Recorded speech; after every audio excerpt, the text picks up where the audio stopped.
Video games are on the rise, and as of 2023, we have about more than 3 billion people playing games. Can you believe that? That's almost half of the population. Less than half of the population, but still, almost. And just in case if my general audience does not know what a video game is always electronic, and you manipulate the images, usually using some type of controller, some type of handheld device, even for your own phone. So I really think that's why it's gone so popular, and it is not stopping. Now, the big question is... Bro, this is a presentation for your class, and you forgot the big question? Come on now, dude. What are the negative effects?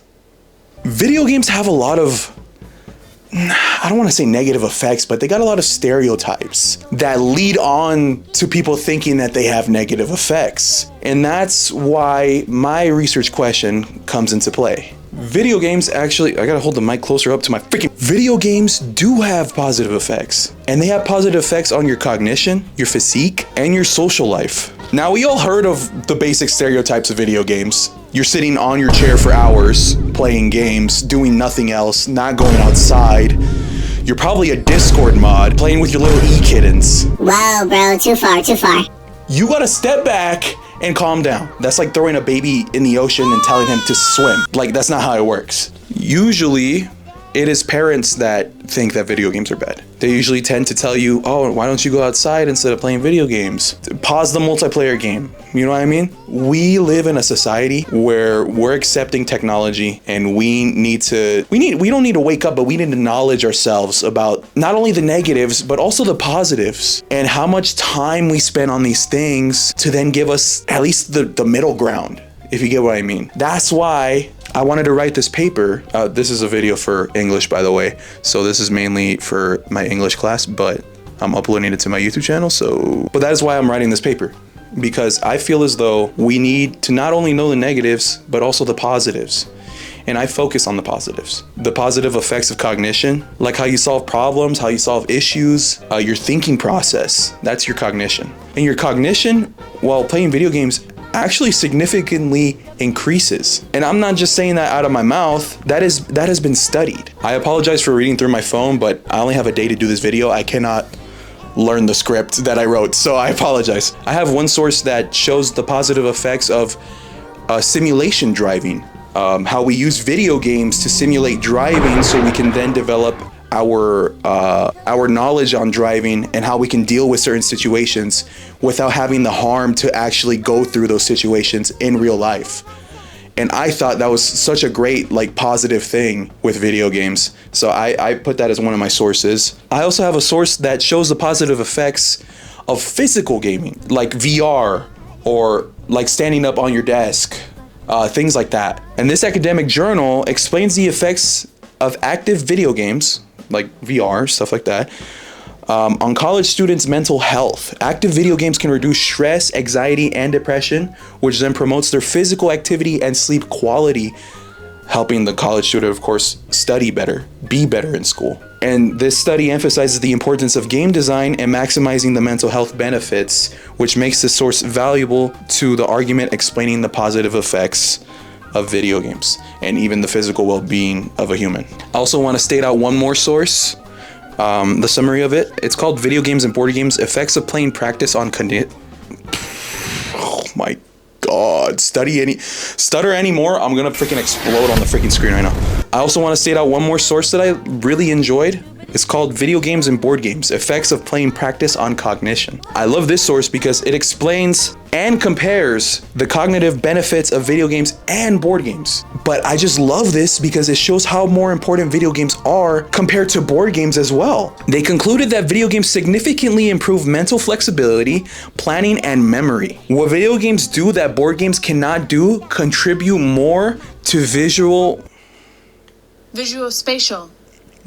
What video games do that board games cannot do is contribute more visual, spatial, and executive functions, which means that this research can be useful for understanding the cognitive implications of gaming. And like I said here in this, because I had to write summaries for the sources, and I said here that obviously I'm going to use this source to show that video games actually can even be more of a benefit than board games themselves. So when your mom says go play a board game instead of your video games, you can bring up this source and say, hey, it's actually better playing a video game than a board game. All right, that's enough about sources. Of course, I don't just want to be on one side. There is negative effects when playing video games. It depends how much you play. Me, being a gamer, I'm definitely getting outweighed by the negatives more than the positives. On average, it's different.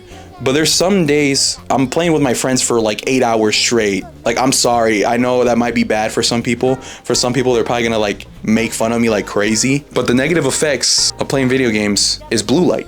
I'm not sure if all TVs have blue light, but most monitors because I play PC, most monitors emit blue light, because behind every monitor there's always a light bulb, and then it hits your eyes directly in your face. It just hits your eyes, and it's not good for your eyes. Hey, so while I was editing this, I found out that blue light actually helps you as long as you're not excessively using it and it's not during the night. But they do have glasses to prevent that blue light from hitting your eyes, so then your vision is less impaired than what it could be, long-term wise. Not only that, a big topic in this research that I'm doing is violent video games. And there's just so much.